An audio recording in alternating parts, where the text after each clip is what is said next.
Bonjour tout le monde.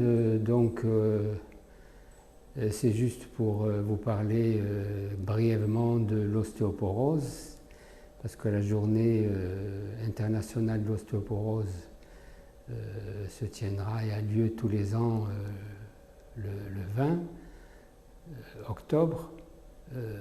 C'est une journée destinée à la sensibilisation de l'ostéoporose. Qu'est-ce que l'ostéoporose ? C'est une fragilisation de l'os et une diminution de la résistance de l'os. L'os est plus fragile, donc il se fracture plus facilement. Et la fracture est une complication de l'ostéoporose. On devrait pouvoir établir le diagnostic avant qu'il y ait cette complication. Et comment faire le diagnostic? On fait le diagnostic chez des sujets à risque. C'est pas chez tout le monde qu'on pratique un examen qui est la densitométrie osseuse, qui mesure la quantité de l'os, qui est un élément de la résistance de l'os, donc de la solidité de l'os, parce qu'il y a aussi la qualité. La qualité est mesurée par un autre instrument. Un autre moyen, c'est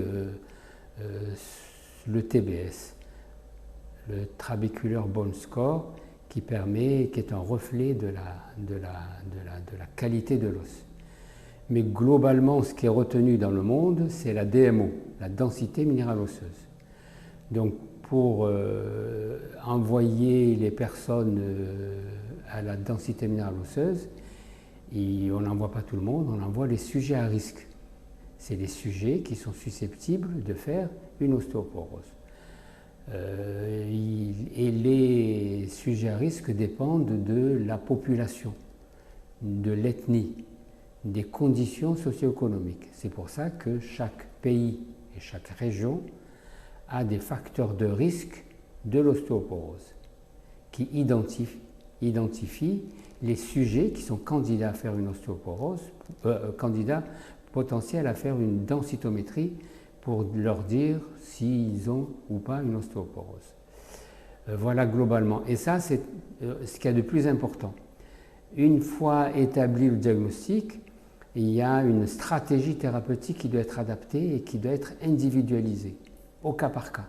On ne peut pas traiter de la même manière toutes les personnes. Chaque personne a un traitement qui lui est destiné et on explique à la personne le type de traitement qu'elle a et comment elle doit le suivre et ce qu'elle doit faire si jamais il y a un incident ou un incident de parcours qui survient ou une intolérance.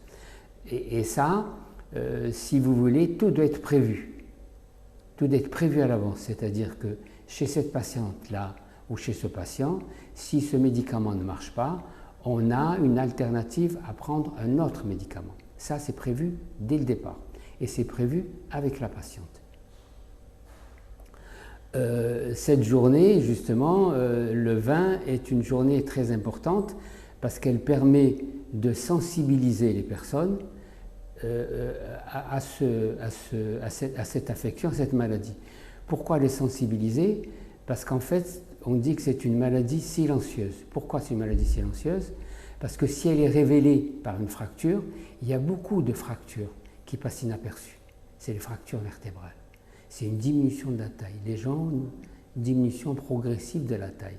Il y a un tiers des femmes après la ménopause qui font des fractures sans que ce soit apparent. Et elles peuvent avoir une densitométrie osseuse qui apparaît pas normale. Elle n'est pas ostéoporotique. Elle est ostéopénique, donc elle manque un petit peu. Et ça, il faut qu'on le sache. Le deuxième point relativement important qu'il faut soulever aussi, c'est que les médicaments sont remboursés en cas de fracture, en cas de complication. Vous imaginez un petit peu, on traite un malade parce qu'il a une complication. On devrait le traiter avant qu'il y ait la complication. Et il faudrait qu'il soit remboursé, le médicament, avant qu'il y ait la complication. Le gros problème, c'est que les industries pharmaceutiques, au moment où elles ont demandé l'autorisation de mise sur le marché, ils l'ont demandé sur l'étude, sur la base des études qui ont été faites. Et à la base des études qui ont été faites n'ont pas été faites avant la fracture, elles ont été faites après la fracture. Donc c'est pour ça que ce n'est pas remboursé. C'est comme l'ostéoporose masculine.